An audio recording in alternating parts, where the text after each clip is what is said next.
Assalamualaikum warahmatullahi wabarakatuh. Berita Uronyo. Gara-gara supir tengut moto jipok bak asan tengut.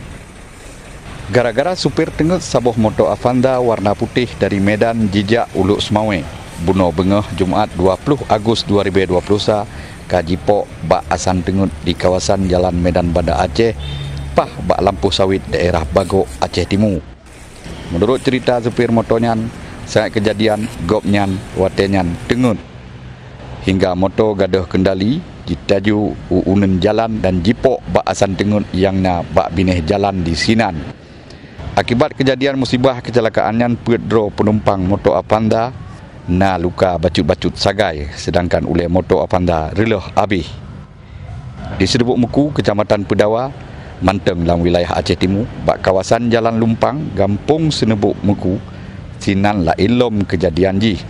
Sabuh motor Mitsubishi yang tengah jime kontainer plat B 0 Sikurung 02 BJ yang dikemudo oleh Irwan Daulan dari Medan ijak warah Banda Aceh.